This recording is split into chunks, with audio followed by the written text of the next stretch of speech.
अस्सलाम वालेकुम स्टूडेंट्स। बेटा ये एक्सरसाइज जो है हमारी 8.1 है, ठीक है।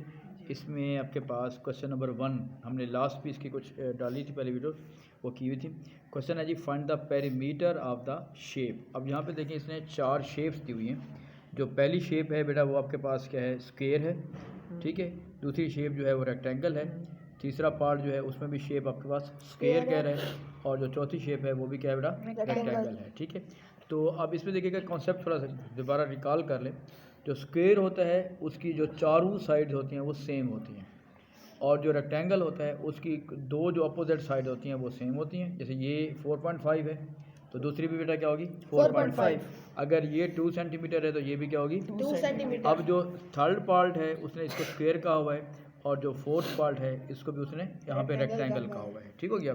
अब हमारे पास जो मेन जो हम क्वेश्चन करने जा रहे हैं वो आपके पास आ रहा है इसका थर्ड पार्ट। सबसे पहले देखें, उसने क्वेश्चन कहा हुआ है कि you have to find the perimeter. इस पेरीमीटर का कॉन्सेप्ट आपके पास कॉन्सेप्ट क्लियर कर ले बेटा। पेरीमीटर का मतलब होता है एडिंग बाउंड्री, शाबाश, ठीक है जी, एडिंग बाउंड्री। अब बाउंड्री का मतलब होता है कि जितनी आपने लेंथ है उस सब को ऐड कर देना है जी सर। अब इसमें देखिएगा, जो फर्स्ट पार्ट है उसने दिया हुआ स्क्वायर, इसको एक ख़ास नाम वैसे रोम्बस भी कहते हैं, लेकिन इस बुक में, हाँ जी रोम्बस, लेकिन इस बुक में उसने इस तरह शेप बना के उसको स्क्वायर कहा हुआ है। अब स्क्वायर का मतलब क्या हुआ है, उसकी चारों साइड जो है वो इक्वल है। अब एडिंग बाउंड्री का मतलब ये है कि जब हम निकालेंगे बेटा पेरीमीटर ऑफ स्क्वायर, इस फिगर में स्क्वायर की बात कर रहा है, तो इसका जो फार्मूला होता है, इसकी 4 लेंथ होती हैं, यानी length plus length plus length और प्लस लेंथ, क्योंकि चारों लेंथ हैं, चारों लेंथ सेम है। तो क्या करेंगे बेटा, 4 प्लस 4 प्लस 4 और प्लस 4, ठीक है। इसका कॉन्सेप्ट बना सकते हैं कि 4 को 4 टाइम मल्टीप्लाई कर दें, यूँ भी आप कर सकते हैं, ठीक है।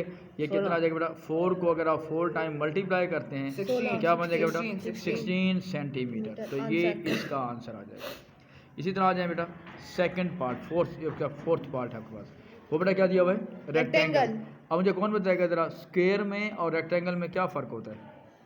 सर रेक्टेंगल की 2 साइड सेम होती हैं, हाँ जी, और 2 साइड और सेम होती दोनों, हैं। हाँ, अब आमने सामने वाली जो साइड्स होती हैं वो सेम होती सर हैं, 2 और 5 सेंटीमीटर की और 2 2 सेंटीमीटर हाँ की ठीक है, है। शाबाश। हाँ जी, अब आप देखिएगा इसमें जो है हमारे पास जो बात आ रही है, अब इसमें जब रेक्टेंगल की हम बात करेंगे, ठीक है, तो रेक्टेंगल में अगर ये 5 है बेटा तो इसके अपोजिट साइड भी क्या होगी बेटा, 5 सेंटीमीटर होगी। अगर ये 2 सेंटीमीटर है तो ये भी क्या बन जाएगी, 2 सेंटीमीटर होगी, ठीक है जी। हाँ जी, बात समझ आ रही है बेटा आपको भी, ठीक है, चलें शाबाश। अब हम बात क्या कर रहे हैं, देखें, जब इसकी हम बात करेंगे तो मैं लिख रहा हूँ पेरीमीटर ऑफ रेक्टेंगल, ठीक है बेटा। अब इसका जैसे देखें, वहाँ पे हमने लिखा था सारी जो लेंथ्स हैं वो सेम है। इसमें एक को लेंथ कहते हैं बेटा, अगर ये एक लेंथ है, ठीक है, दूसरी उसकी ब्रेड्थ बन जाती है। तो बेसिकली यूँ समझ लें, 2 दफ़ा लेंथ है और 2 यहाँ पे क्या है, ब्रेड्थ दी हुई है।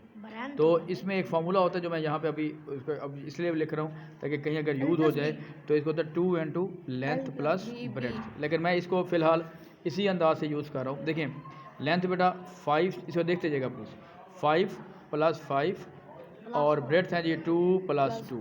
हाँ जी, जब इसको अलग ऐड कर दें 5 + 5 10 हो जाएगा बेटा, और 2 + 2 बेटा क्या बन जाएगा, 4। तो ओवरऑल हमारा आंसर क्या बन जाएगा, 14 सेंटीमीटर।